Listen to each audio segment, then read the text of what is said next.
Welcome to Measuring Success Right, the official student-led podcast of the Marriott Student Review, where we connect the leaders of tomorrow with the issues of today. I'm your host, Ellie Lewis. Welcome back to another episode of the Measuring Success Right podcast, and I'm joined today by Professor Bekki Brau. Hello, thanks for joining me. Hello, I'm so thrilled to be here. Thanks for the invite. So, Professor Brau got her bachelor's in international business, is that correct, at BYU? Just business Okay. management. Business management. And then you also got a master's in, was it instructional psychology and technology? Yeah. As well? Yep. So a lot of BYU schooling. A lot of BYU schooling. And then you went on to University of Arkansas for your PhD? Yep. And then I saw that you did a little bit of teaching there, but what drew you back to BYU after spending so long here as a student? That's such a good question because I honestly never planned on coming back to BYU. Really? I had kind of thought, I think I'm done with my time there. I had a lot of learning and a lot of growth as my time as a student here. And then I just thought, on to academia. I'm going to go to, another institution. And it really, so I was on the job market during COVID. And so as you can imagine, not much of a job market. Not great, yeah. And just had a lot of cards aligned to where I felt very strongly that I needed to apply to the BYU position, and then felt very strongly after the interviews that this was where I needed to be. And I was super thankful that I'd had enough time to kind of forget the reasons why maybe I would not want to come back, but remember really strongly the reasons of why BYU was such an amazing place for me as a student. Mm-hmm. And so I was really just following with what I felt was the right thing to do. Very cool. Yeah. Yeah. So it's interesting that you felt pulled back, not by the negative things, but it's the positive things that stuck with you, not the negative things. It was. And I think that and I think all of us at some point can probably relate to this, that there was a lot of times at BYU where maybe I didn't feel like I belonged. Mm-hmm. And I remember when I was really heavily contemplating about coming back here, I just kept thinking that I wanted to be a place where if there were students who were feeling that way, that it would be a safe place where they knew that even if they didn't feel like they belonged for whatever reason it was, that in my classroom they were always welcome. Yeah, so you're part of that positive change. Yeah. Yeah, I like that. Yeah. So since you spent so long here as a student, how does that inform how you teach, aside from what you already said? Like how do you teach and research differently because of that? Yeah, I think what really has helped me is to understand like what BYU is. And it's a place that's so much more than just a place of learning in like a temporal sense. It's a place where we can bring the spirit into everything that we do.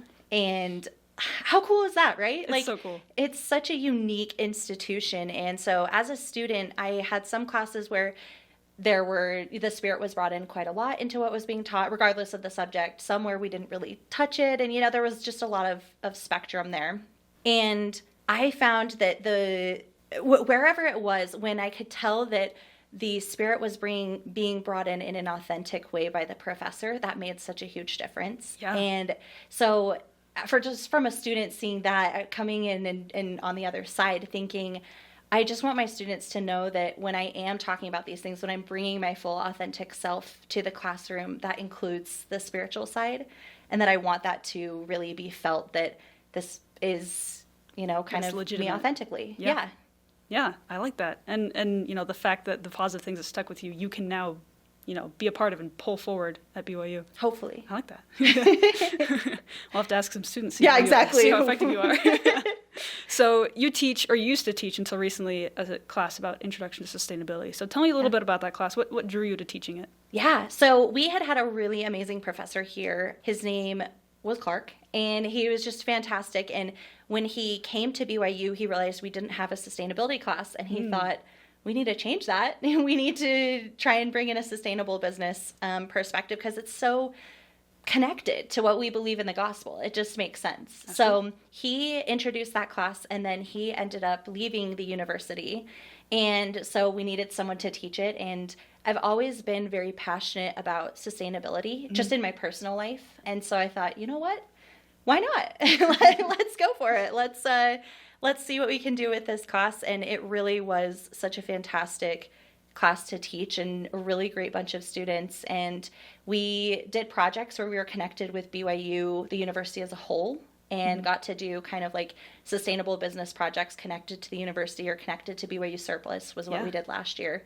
And it was just really fun to be a part of a broader audience than just in the Marriott School, because sometimes I can be really confined to the Marriott School. Yes. So it was really fun to be able to branch out and have more connections with BYU Sustainability and Bremen Leak and other faculty across campus who are working on things. Yeah, very cool. So, I mean, when people like me who aren't in the business school hear the word sustainability, they immediately just think like, oh, eco-consciousness. And I'm sure that is a big part of it, but how is it unique in business? What do you bring to the table in terms of sustainability that other people might not think of? Yeah, it's a business. You have to be making money to be able to continue. And so I think that that's the practical aspect that comes in from a business perspective is we're trying to sustain not just, in a way where we're being stewards and we're taking care of the planet and we're taking care of people, but we're trying to sustain in a way where we're going to be viable. We're going to continue to profit and we're going to continue to be able to do everything that we're hoping to achieve from all standpoints, especially economic.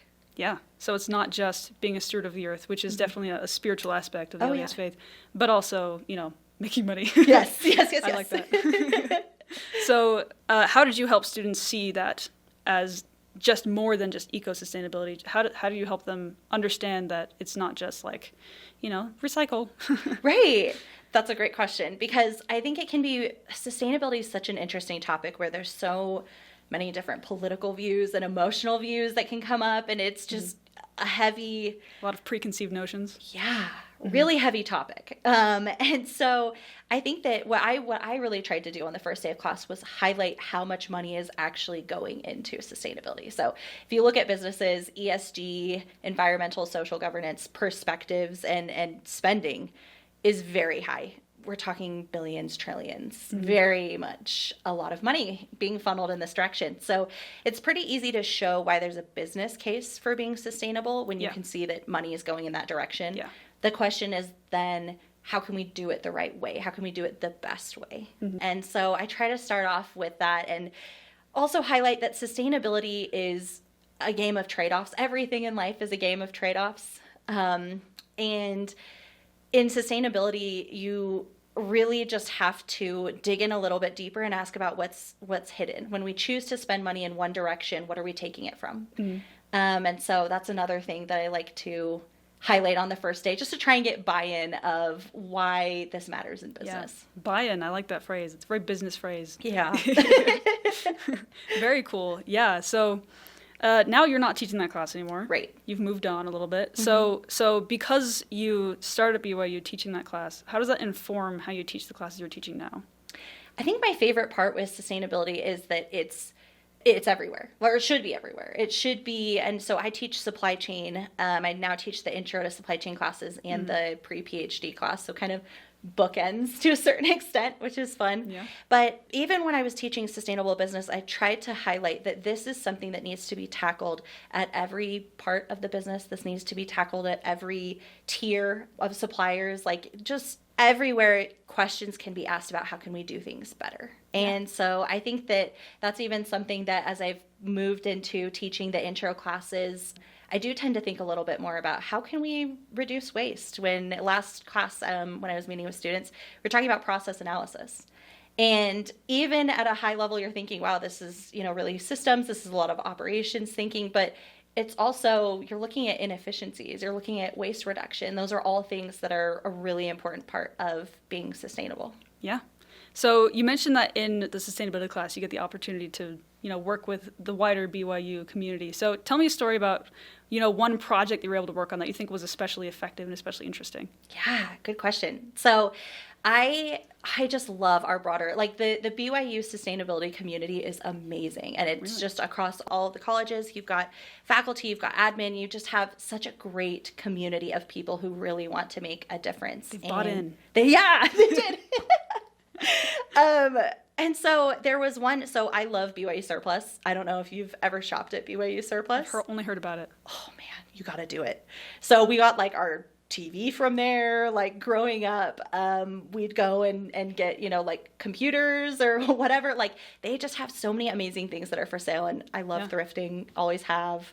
And I love finding a bargain. And BYU Surplus is a great place for that. Mm-hmm. So little plug BYU Surplus, check when they have their sales and recommend going. But I had been talking with them and had realized they had a lot of questions about how could they do things better, how could they be more efficient. Mm-hmm. And I thought this is the perfect project where we can bring in student consultants from the class and they can work on where are they seeing that there's pain points and what would they recommend to address the pain points, and be able to gather all the information that they need, offer solutions, present those solutions. And so we did that. And there were some teams who went and were in the surplus place and they were meeting with people and they were trying to figure out, ear to the ground, what's going on. You had some who were analyzing the information that they'd been given, and there was some overlap in terms of what was recommended, but a lot of it was just amazing to see what students had come up with of how to do things better. Yeah, and it was all unique to the student, sounds like? Yeah, it was. Like they brought their strengths to the project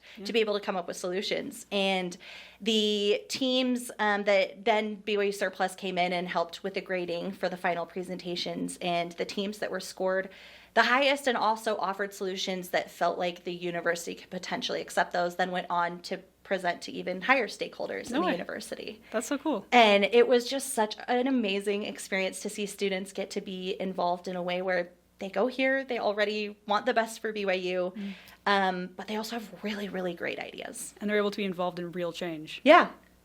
Yeah, that's super cool. So you've mentioned also that like when it comes to sustainability, there's always trade-offs. You can never do things 100% efficiently or 100% perfectly. So, when thinking about that, how does your work in sustainability connect to some of the Marriott student values like faith in Christ? Yes. Wow. Love that segue. I try hard. So I think that I oftentimes think back to the primary story. It's not a story, it's like an object lesson that we've all had, where you have your jar, you have your rocks, you have your sand, and how do you fit everything in the jar? Yeah. And we all, every single day, are making decisions. Whether we realize or not, we are going back and forth on different trade-offs of how are we going to spend our time, what are our priorities, and I think that for me, it ebbs and flows, right? Like our testimonies and our faith in Christ can look different at different times, and that's the whole point of life. But I've definitely noticed that there are some points for me where it's not as much of a priority for me, where I'm lacking and I'm not spending as much time in the scriptures, in prayer, not going to the temple as often as I have wanted to go. Or, there's a lot of things that can come into life and can push where we're spending our time. And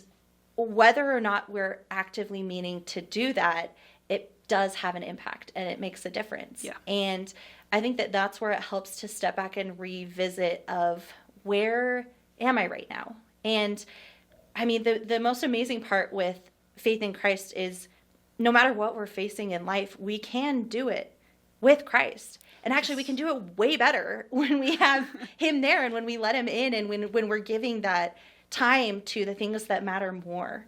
And so I love that we have that as one of our values at BYU Marriott, because I think it really helps as a reminder, especially for students and faculty who are in the middle of a semester and are trying to prioritize and are making these trade-offs of where they're spending time, and something's always going to fall through the cracks. But remembering what matters most, of evaluating where am I in my journey and my faith in Christ? What am I doing to make sure that I'm strengthening that every day? Mm-hmm. I like that. Keeping a strong hold of your priorities. Yeah. Yeah. Very cool. And faith is always at the top. Always. Yes. As it should be. So tell me then how you measure success. You're talking about these priorities and trade-offs, and there's never a perfect solution. And faith is at the top, but it's not always at the top. So tell me about how you navigate measuring your success.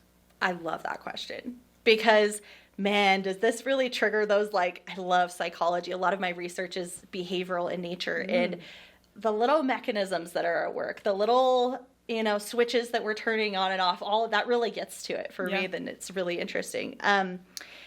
I think that to measure success, first you have to define what is success. And you probably hear this so much on the podcast. Y'all are talking about it all the time. How do you define it? And I think you have to revisit, what is your goal from the start? Like, what is it that you're trying to accomplish? What are you trying to measure? Yeah. And that is so often what in business we have to do is think back to, what is our goal? How does that align with the company's purpose? How do you keep everything in alignment such that when you do get to that stage of measuring something, you know you're measuring the right thing. You know you're tracking what you actually want to be tracking. So yeah, going back to determining what is the goal. Once you have the goal in mind, figuring out, how am I going to measure success as short term? Am I going to measure it as long term? How am I going to measure it? What are the metrics that I'm going to use? How am I going to quantify? All of those questions come into play, but I think it really does start with determining what is success, and it's going to look different all the time. Yeah. It depends on the project, depends on what aspect of your life you're thinking about. Right. Yeah. So when it comes to you, both as a person or as someone in business, what are your goals? That's a good question, man. So I used to really struggle with perfectionism. And I think all of us can say to some degree, especially at BYU where everyone is such a high achiever and knows that they want to be the best version of themselves that they can be, that can be really difficult. It's high competition, yeah. Yeah. And I think that I've kind of gotten to an age now and I've kind of been able to make it through a lot of that and a lot of failure to recognize that I'm okay with having goals that are maybe not as high and lofty as I once thought they needed to be. And a lot of this comes from when I got my PhD. I'd been working my whole life. I climbed Everest. Now what? And I panicked. I was meeting with my therapist and I'm like, I don't know who I am anymore. Yeah. I'm not striving for this big summit. I'm not, pushing in this way. And I really had to start questioning about like growth and what we're trying to become, which the whole point of being here is we want to become the best version of ourselves that we can. Mm-hmm. And I had been thinking for such a long time that what that looked like was straight up. Think of a tree, you're just going all the way straight up, you're going as tall as you possibly can. Mm-hmm. And I started to think about, but the most beautiful trees are the ones that go out wide. There's, there's depth, but there's also breadth, and it's not perfect. Every tree isn't growing at the perfect rate. And so if I were to tell you some of my goals, some are as silly as I want to get back to doing a push-up. Yeah. I just want to do a push-up. Yeah. Others are, I want to get at least 1, hopefully 2 A publications this year. Yes. See projects move along. Another one with my husband, we want to make sure that we're in the temple at least once a month together on date night. Or I'm getting back into reading and I want to read more books. So me too. It's just fun sci-fi books. Yeah. I love sci-fi. Yeah. And so I'm like, it's okay to have fun and spend time. And so my husband bought me drums for Christmas because I've always wanted to learn drums. Oh, I want to make sure that I'm practicing at least 3 times a week. So my goals now look very different than I ever thought that they were going to look, as I'm in a stage of life where I'm trying to focus on not having my tree just look like it's in one direction. Just academia. Right, exactly. Mm-hmm. But how can I become more? How can I have different parts of me and grow in those areas? Yeah. So you measure success differently depending on the era of your life that you're in. Totally, yeah. Very cool. Yeah. Well, I think that's all I have today. Thank you so much for coming and chatting and being on the podcast. Thanks for the invite. This has been really fun. Yeah, wonderful conversation. Thank you for listening to the Measuring Success Right podcast. If you like this episode, please share it with a friend and subscribe so you don't miss the next interview. The Measuring Success Right podcast is a production of the Marriott Student Review. This episode was produced by Stuart Bird, Allison Pope, Sarah Bird, Taya Wolf Hobson, and Jackson Berthold. Sound design and audio engineering by James Call.